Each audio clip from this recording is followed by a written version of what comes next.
अफगानिस्तान की सरहद पर अमेरिकी फौज खड़ी है और वो किसी का इंतजार कर रही है। थोड़ी देर में टोनी नाम का एक शख्स आता है जो हथियार बनाने का माहिर है। वो फौज को एक ऐसी मिसाइल दिखाता है जो पूरे मुल्क को तबाह कर सकती है। टोनी वहाँ एक बड़ा सौदा करने आया है जिससे वो और भी अमीर बनने वाला है। सौदे के बाद टोनी वहाँ से निकलने लगता है। तभी कोई उसकी गाड़ी चुराने की कोशिश करता है। फौजी उसे बचाने दौड़ते हैं मगर दुश्मन उन सभी फौजियों को मार देते हैं। टोनी जान बचाने के लिए गाड़ी से बाहर निकलता है, तभी उसके पास रखा बम अचानक फट जाता है और वो जख्मी हो जाता है। इससे एक दिन पहले की कहानी दिखाई जाती है जब टोनी को सबसे बेहतरीन हथियार बनाने वाले का खिताब दिया जा रहा था। असल में ये कंपनी उसके बाप ने अपने दोस्त के साथ मिलकर शुरू की थी, मगर टोनी उस जगह मौजूद नहीं था। वो एक जुआ घर में था जहाँ उसका इनाम लेने वाला शख्स आकर उसे इनाम देता है। टोनी कहता है इसे रखने की जगह नहीं है। टोनी इनाम वहीं छोड़कर चला जाता है। एक पत्रकार उससे पूछती है कि क्या वो खुश है कि उसके हथियार इतने जानलेवा हैं। टोनी कहता है हाँ खुश हूँ, क्योंकि अगर हम हथियार नहीं बनाएंगे तो दुश्मन हमें मार डालेंगे। इसके बाद टोनी को बताया जाता है कि उसके लिए अफगानिस्तान जाने वाले जहाज में सीट बुक है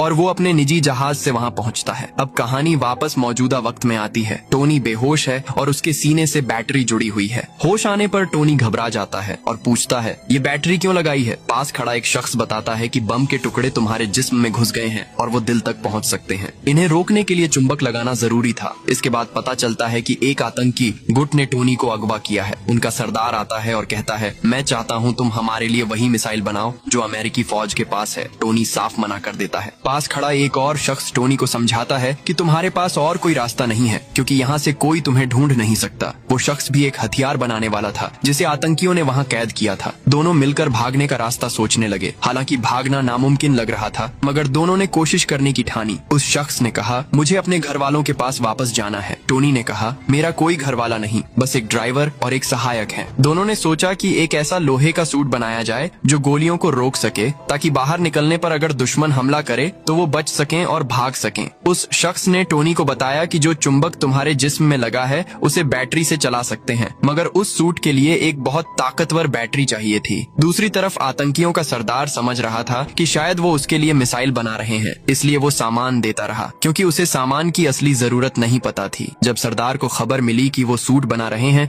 तो वो गुस्से में आकर उस शख्स को जख्मी कर देता है। टोनी सूट पहनकर उसे चालू करता है और उसमें चुंबक की ताकत भरता है। फिर वो वहाँ मौजूद सभी आतंकियों को खत्म करने लगता है। सूट पहने हुए वो गुफा से बाहर निकलता है और सारे हथियार तबाह करके उड़ जाता है। वो एक रेगिस्तान में गिर पड़ता है जहाँ उसकी टीम उसे ढूंढ लेती है और उसे वापस घर लाती है। वहाँ उसके बाप का दोस्त भी मौजूद है जो उस हथियार कंपनी का हिस्सेदार था। टोनी कहता है कि वो एक प्रेस कॉन्फ्रेंस करना चाहता है। वो पत्रकारों के सामने आकर कहता है कि अफगानियों ने मुझे अगवा किया था और मेरे हथियारों से बहुत तबाही हो रही है, इसलिए अब मैं ये कंपनी बंद कर रहा हूँ और आगे से ऐसे हथियार नहीं बनाऊंगा। उसके बाप का दोस्त सबके सामने कहता है कि टोनी अभी ठीक नहीं है, वो ऐसे ही बड़बड़ा रहा है, ऐसा नहीं होगा। टोनी वहाँ से चला जाता है और उसका बाप का दोस्त उसके पीछे जाता है। पूछता है तुम वहाँ से कैसे निकले। टोनी उसे पूरी कहानी सुनाता है और लोहे के सूट के बारे में बताता है और पूछता है देखना चाहते हो। उसने हाँ कहा। टोनी ने कमीज हटाकर सूट का एक हिस्सा दिखाया। वो हैरान रह गया और कहा ये तो कमाल की चीज है, इसे और बेहतर बनाकर दुनिया के सामने लाओ, इससे हम बहुत कामयाब और अमीर बन सकते हैं। टोनी राजी नहीं हुआ और अपनी सहायक के पास गया। उसने उससे कहा कि उसने एक नया ऊर्जा यंत्र बनाया है, इसे पुराने वाले की जगह लगा दो। टोनी की सहायक ने पुराना यंत्र टेबल पर रख दिया। उस पर कुछ लिखा था जो देखकर टोनी खुश हो गया। दूसरी तरफ आतंकियों को रेगिस्तान में लोहे के सूट के टुकड़े मिलते हैं और वो समझ जाते हैं कि ये क्या है। टोनी एक नया और ताकतवर सूट बना रहा है जिसमें ज्यादा शक्तिशाली रॉकेट लगाए गए हैं जो उसे उड़ने में मदद करेंगे। एक बार वो ज्यादा ऊंचाई पर जाता है तो ठंड की वजह से सूट जम जाता है और वो गिरने लगता है, मगर दोबारा कमांड देकर वो फिर से उड़ जाता है। घर आकर वो सूट में बदलाव करता है ताकि अगली बार ऊंचाई पर जमे नहीं। शाम को टोनी एक पार्टी में जाता है, उसकी सहायक भी वहाँ है। दोनों साथ वक्त बिताते हैं और नाचते हैं। तभी वही पत्रकार आती है जिसने पहले सवाल पूछे थे। वो बताती है कि अफगानिस्तान में अब उसी मिसाइल जैसी कई मिसाइलें बन रही हैं। टोनी को तुरंत शक होता है कि यह उसके बाप के दोस्त का काम है। वो सीधे उसके पास जाता है और पूछता है क्या तुमने ये मिसाइल वहाँ भेजी है। उसने हाँ कहा। टोनी गुस्से में कहता है क्या तुम्हें पता है कि वहाँ आतंकी इन हथियारों से बेगुनाह लोगों को मार रहे हैं और तुमने उन्हीं आतंकियों की मदद की। यह हमारी कंपनी का मकसद नहीं था। मगर वो नहीं माना और टोनी वापस घर आ गया। उसने खुद इस पर काम करने की ठानी। उसने सूट को और ताकतवर बनाया जिसमें हर तरह की तकनीक लगाई गई। इसके बाद आयरन मैन सूट पहनकर सीधे अफगानिस्तान पहुंचा। वहां उसने सभी आतंकियों और उनके सरदार से लड़ाई की और उस जगह को तबाह कर दिया। वहां की फौज को बड़े बड़े धमाके की खबर मिलती है, मगर वो आयरन मैन को नहीं ढूंढ पाती। टोनी अपने दोस्त को फोन करता है और कहता है, मैंने ही ये सब किया है, इस मामले को संभाल लो। दोस्त ने कहा कि शायद बहुत सारे दुश्मनों ने मिलकर हमला किया होगा, यानी उसने टोनी को शक से बाहर रखा। टोनी के बाप के दोस्त को हैरानी होती है कि किसी ने इतना बड़ा हमला करके गायब कैसे हो गया। वो अफगानिस्तान जाता है और आतंकियों से मिलता है। आतंकी कहते हैं, हमें पता है कौन था, आयरन मैन ने हमला किया था और रेगिस्तान में उसके सूट के टुकड़े मिले हैं। आतंकी पैसे लेकर उस सूट का नक्शा देने को तैयार थे, मगर टोनी के बाप का दोस्त डरा धमका कर सूट वापस ले आया। टोनी को पता चला कि उसका पुराना सूट किसी ने चुरा लिया। वो अपनी सहायक से कहता है, मुझे उसे हर हाल में रोकना होगा, यह राज बाहर नहीं जाना चाहिए, वरना वो मेरे नाम से और भी बड़ी तबाही मचा सकता है। टोनी की सहायक उस शख्स के दफ्तर जाकर उसके कंप्यूटर से सारी जानकारी चुरा लेती है। उसे पता चलता है कि इसी ने आतंकियों के साथ मिलकर टोनी को अगवा करवाया था, क्योंकि वो नहीं चाहता था कि टोनी का कंपनी में कोई हिस्सा हो। वो हैरान रह जाती है। जाते वक्त वो शख्स आ जाता है, मगर वो उसे बातों में उलझाकर निकल जाती है। वो शख्स समझ जाता है कि इसने कंप्यूटर हैक किया है। बाहर एक और इंसान आता है जो टोनी से मिलवाने की बात करता है। दूसरी तरफ टोनी के बाप का दोस्त घबरा रहा है, क्योंकि उसे पता है कि टोनी अब सब कुछ जान चुका है। उसने कुछ वैज्ञानिकों को एक बड़ा ऊर्जा यंत्र बनाने का हुक्म दिया था। वो गुस्से में टोनी के घर आता है और उसके जिस्म से वो यंत्र निकाल लेता है, जो असल में उसके दिल की जगह काम कर रहा था। उसके बिना टोनी कमजोर पड़ने लगा और ज्यादा वक्त तक जीना मुश्किल था। तभी उसे याद आया कि सहायक ने उसे पुराना यंत्र दिया था। उसने वो जल्दी से लगाया और सूट पहन लिया। टोनी के बाप का दोस्त उस यंत्र को लेकर एक बड़ा लोहे का दानव बनाता है, जिसे उसने आयरन मोंगर नाम दिया। उसमें वो यंत्र लगाया जो टोनी के जिस्म से निकाला था, और वो जागने पर कई गुना ताकतवर हो गया। इसी दौरान असली आयरन मैन भी वहाँ पहुँच जाता है और दोनों के बीच कड़ी लड़ाई होती है। वो लड़ते लड़ते सड़क पर आ जाते हैं। तभी टोनी को याद आता है कि यह सूट अभी पूरी तरह ठीक नहीं है, यानी ऊंचाई पर जाने पर जम जाएगा। वो ऊंचाई पर उड़ने लगता है और आयरन मोंगर उसका पीछा करता है। ऊंचाई पर पहुंचते ही आयरन मोंगर का सूट जम जाता है और वो गिरने लगता है। नीचे आकर वो फिर चालू हो जाता है और आयरन मैन पर हमला करने लगता है। दोनों उसी जगह गिरते हैं जहां वो बड़ा ऊर्जा यंत्र बनाया जा रहा था। टोनी जल्दी से अपनी सहायक से कहता है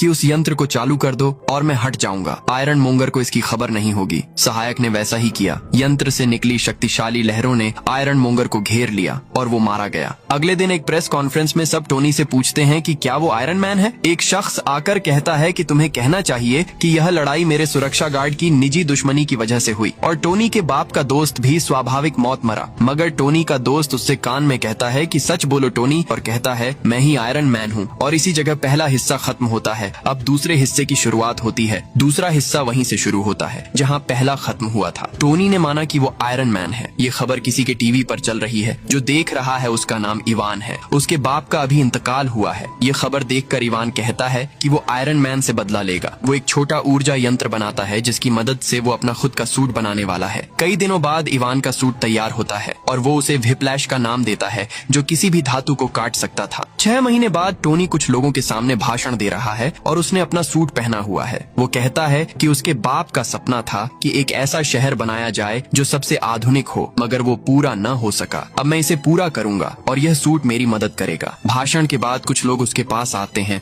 और कहते हैं कि अदालत में तुम्हें बुलाया गया है। अदालत में जाकर टोनी को पता चलता है कि फौज उसका सूट लेना चाहती है। टोनी साफ इनकार कर देता है और कहता है यह मेरा है और सिर्फ मैं इसे चला सकता हूँ। वहाँ टोनी का दोस्त भी है जो कहता है कि यह सूट सच में खतरनाक है और फौज के पास होना चाहिए। एक हथियार विशेषज्ञ भी यही कहता है, मगर टोनी किसी की नहीं सुनता। वो कहता है मुझे पता है ये सब किसने कहवाया है। वो एक ऐसा शख्स है जो खुद ऐसा सूट नहीं बना पाया, इसलिए मेरा सूट लेना चाहता है। मैं तुम्हें सबूत दिखाता हूँ। और वो सबूत देता है। सब उससे सहमत हो जाते हैं और वो वहाँ से चला जाता है। इसी बीच इवान ने अपना व्हिप्लैश सूट पूरी तरह तैयार कर लिया था। टोनी अपने सूट की जांच कर रहा था। उसमें एक रासायनिक तत्व था जो फायदेमंद होने के साथ ही जानलेवा भी था और वो उसके जिस्म में जहर घोल रहा था। इसी दौरान टोनी ने सोचा कि अगर मैं मर गया तो कंपनी का क्या होगा। वो अपनी सहायक को बुलाकर कहता है कि आज से तुम इस कंपनी की मालकिन हो, अपनी मर्जी से काम करो। फिर एक कार दौड़ का दृश्य दिखता है जिसमें टोनी भी हिस्सा ले रहा है। तभी व्हिप्लैश बनकर इवान वहाँ आता है और उस पर हमला करता है। हमले में टोनी की गाड़ी 2 टुकड़ों में टूट जाती है। यह खबर टोनी की सहायक देखती है और कहती है हमें अभी मदद के लिए जाना होगा। वो वहाँ पहुँचती है और टोनी को उसका सूटकेस देती है जिसमें आयरन मैन का सूट था। टोनी सूट पहनता है और दोनों के बीच लड़ाई शुरू हो जाती है। व्हिप्लैश हर हमले को रोक लेता था और यह सिलसिला बहुत देर तक चलता है। आखिरकार आयरन मैन पूरी ताकत से हमला करता है और व्हिप्लैश घुटने घुटनों पर आ जाता है और पकड़ा जाता है। थोड़ी देर बाद टोनी थाने जाकर इवान से पूछता है कि तुमने मुझ पर हमला क्यों किया। वो चुप रहता है। टोनी कहता है कि तुम्हारी तकनीक वाकई कमाल की थी, तुम फौज को बेचकर अमीर बन सकते थे। ये कहकर वो चला जाता है। फिर एक ऐसा शख्स आता है जो इवान जैसा दिखता था, यहाँ तक कि उसकी पोशाक भी वैसी ही थी। उसे जेल में बंद किया गया ताकि सबको लगे कि इवान को फांसी दे दी गई और असली इवान को एक बड़े अपराधी ने छुड़ा लिया। सबको लगा कि इवान मर गया। वो अपराधी एक बड़ी कंपनी का मालिक था और टोनी का सबसे बड़ा दुश्मन था। वो चाहता था कि वो भी आयरन मैन जैसे कई सूट बनाए और पूरी फौज खड़ी करे। उसने इवान को इसी काम के लिए जेल से छुड़ाया था। दूसरी तरफ टोनी के सूट का रासायनिक तत्व उसे तकलीफ दे रहा था और उसका जिस्म में जहर बढ़ रहा था। इसे अनदेखा करते हुए टोनी अपना जन्मदिन मनाता है। वो नाचता है। तभी उसका दोस्त आकर कहता है कि अगले दिन फौज तुम्हें या तुम्हारा सूट लेने आएगी। दोस्त परेशान होकर टोनी का पुराना सूट पहन लेता है और दोनों में भिड़ंत हो जाती है। दोनों सूट पहने आपस में लड़ते हैं और दोनों अपने हाथों से लेजर छोड़ते हैं। दोनों की किरणें आपस में टकराती हैं और एक बड़ा धमाका होता है। दोस्त पुराना सूट लेकर चला जाता है मगर टोनी वहीं रह जाता है। फिर एक आंख वाला शख्स टोनी के पास आता है और कहता है तुम्हारे बाप के बहुत सपने थे और तुम क्या कर रहे हो। टोनी कहता है तुम कौन हो, मुझे क्या कहने आए हो। उसने कहा मैं तुम्हारे बारे में सब जानता हूँ। वो लड़की जो तुम्हारी कंपनी में आई थी वो मेरी जासूस थी और मुझे तुम्हारी सारी खबरें देती थी। फिर वो कहता है मैं तुम्हें नुकसान नहीं पहुँचाना चाहता, बस यही चाहता हूँ कि तुम एक ऐसा सूट बनाओ जो पूरी दुनिया के काम आए और तुम्हारे बाप का सामान तुम्हारे पास है, उसे ले लो। टोनी सारा सामान लेकर खोजबीन करता है और उसे अपने बाप के शहर के सपने का पूरा खाका मिलता है। उसमें एक खास धातु का नक्शा छुपा था जिसे पहचान कर टोनी एक नया और बेहतर ऊर्जा यंत्र बनाता है। उससे वो एक नया सूट बनाता है जिसे वो मार्क 6 नाम देता है। इसी दौरान इवान का फोन आता है जो कहता है मैंने अपने दुश्मन के साथ मिलकर एक ताकतवर सूट बनाया है, देखते हैं कौन जीतता है। और वो खुलासा कर देता है कि उन्होंने वो सूट किस तरह बनाया जो टोनी के दोस्त ने लेकर फौज को दिया था। उसमें दुश्मन और इवान ने बड़े बदलाव किए थे जो कई लड़ाइयां लड़ सकता था। दूसरी तरफ टोनी का दुश्मन यानी उस कंपनी का मालिक भाषण दे रहा है और कह रहा है कि मैंने लोहे के फौजी बनाए हैं, यह आयरन मैन का दौर है। मगर टोनी जानता था कि इवान किसी का भी सगा नहीं है। वो उस कंपनी मालिक के पास जाता है और कहता है इवान तुम्हें धोखा देगा, वो तुम्हारी सारी फौज अपने काबू में कर लेगा। और वैसा ही हुआ। इवान ने सभी सूटों पर कब्जा कर लिया और नए बनाए लोहे के फौजी भी बेकाबू हो गए। टोनी कहता है तुमसे पहले ही कहा था, अब जाकर अपनी फौज पर काबू करो। मगर बहुत देर हो चुकी थी। जासूस वहाँ पहुँचती है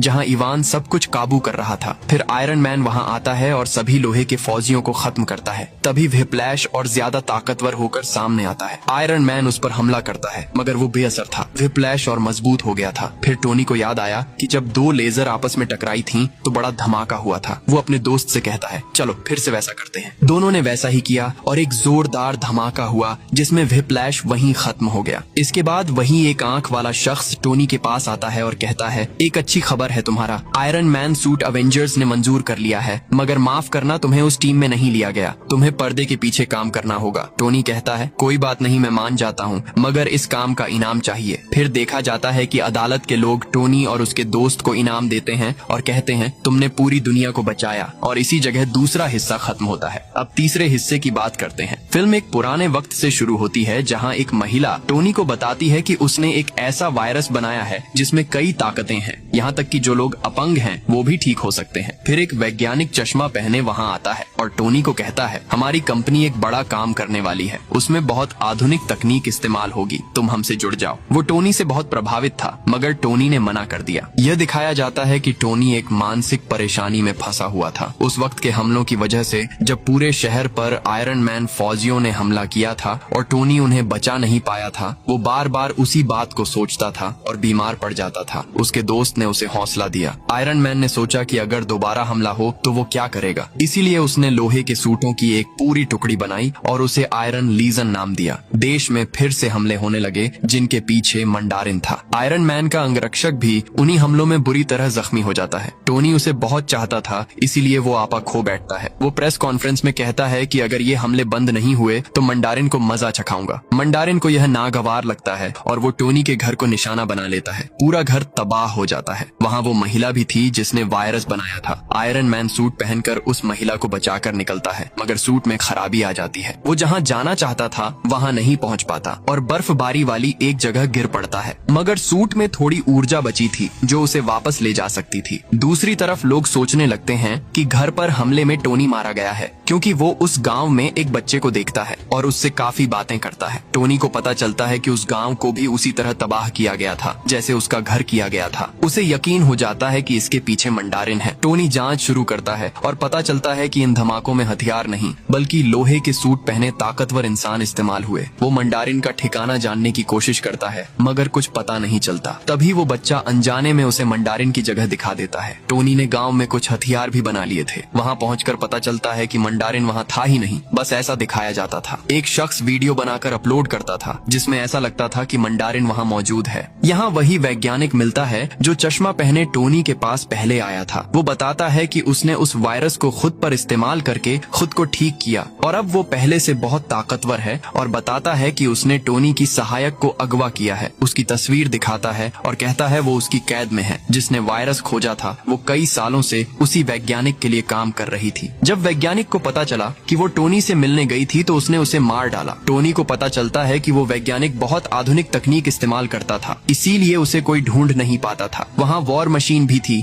जो टोनी के दोस्त द्वारा चलाई जाती थी। वो वही पुराना सूट था जो उसके दोस्त ने ले गया था कि यह वही सूट है। वो उसे लेकर वहाँ से भागा क्योंकि उसे मंडारिन का ठिकाना ढूंढना था। इसी दौरान टोनी को पता चलता है कि वैज्ञानिक उस सूट को पाने के लिए अमेरिकी राष्ट्रपति को मारना चाहता है। इसे किसी भी हाल में रोकना था। राष्ट्रपति एक देश से दूसरे देश जाने की तैयारी में था। वैज्ञानिक उसे अगवा करके अपनी गुप्त जगह ले जाता है जहाँ कोई नहीं पहुँच सकता, मगर टोनी वहाँ पहुँच जाता है। वहाँ जाकर वो दूसरे यात्रियों को बचाता है, मगर जब राष्ट्रपति को बचाने की बारी आती है तो वैज्ञानिक उन्हें लेकर भाग जाता है। मगर उस वैज्ञानिक की गुप्त जगह का पता चल जाता है जो एक समुद्री किनारे के पास थी। वो राष्ट्रपति को इसलिए लाया था क्योंकि वो उनकी मौत को लाइव दिखाना चाहता था ताकि सब में दहशत फैले। अब टोनी और उसका दोस्त उस गुप्त जगह पहुंचते हैं। टोनी कहता है मैं अपनी सहायक को बचाऊंगा और तुम राष्ट्रपति को बचाओ। आयरन मैन वैज्ञानिक से पहले पहुंच जाता है। दोनों सूट पहने हुए हैं और जबरदस्त लड़ाई होती है। दूसरी तरफ दोस्त राष्ट्रपति को बचाकर सूट में बंद करके कहता है अभी यहाँ से निकलो। आयरन मैन अपनी सहायक को बचाता है मगर वो गिर जाती है। वहाँ आग की लपटें हैं और टोनी डर जाता है कि वो जल जाएगी, मगर उस वैज्ञानिक ने पहले ही उसके जिस्म में एक्सट्रीमिस्ट वायरस लगाया था, इसलिए वो आग से नहीं जली। अब आयरन मैन उस वैज्ञानिक के पास जाता है और दोनों की बड़ी लड़ाई होती है। टोनी देखता है कि ना उसकी फौज काम आ रही है ना उसके हमले। वो एक तरकीब सोचता है। वो अपना सूट उतार कर वैज्ञानिक के ऊपर चढ़ा देता है और उस सूट की खासियत थी कि वो खुद को उड़ा सकता था। टोनी ने वैसा ही किया और सूट फट गया, मगर वैज्ञानिक ने पहले ही वायरस अपने जिस्म में लगाया था, इसलिए वो बच गया, जल गया, मगर अभी भी ताकतवर था। तभी सहायक वहाँ आकर उसे जोरदार तरीके से खत्म कर देती है। आखिरकार वैज्ञानिक मारा जाता है। सहायक टोनी के पास आती है। दोनों एक दूसरे से मिलते हैं। टोनी अपने बाकी लोहे के फौजियों को हुक्म देता है कि खुद को उड़ा दो। आसमान में रंग बिरंगी आतिशबाजी जैसे धमाके होते हैं। फिर यह भी दिखाया जाता है कि पुलिस ने नकली मंडारिन और उपराष्ट्रपति को गिरफ्तार कर लिया। आयरन मैन की शोहरत पूरी दुनिया में फैल गई। फिर बड़े डॉक्टर उसका ऑपरेशन करते हैं। उसके जिस्म से सारे धातु के टुकड़े निकाल दिए जाते हैं। ये सबसे अच्छी बात थी क्योंकि अब उसे न ऊर्जा यंत्र की जरूरत थी, न रासायनिक तत्व की और न ही सूट की जरूरत थी। वो उस यंत्र को समुद्र में फेंक देता है और उसकी सहायक जो कंपनी की मालकिन बन चुकी थी वो भी ठीक हो जाती है। और यहाँ फिल्म एक खुशनुमा अंजाम के साथ खत्म होती है। उम्मीद है कि आपको तीनों हिस्से पसंद आए। आपका बहुत बहुत शुक्रिया।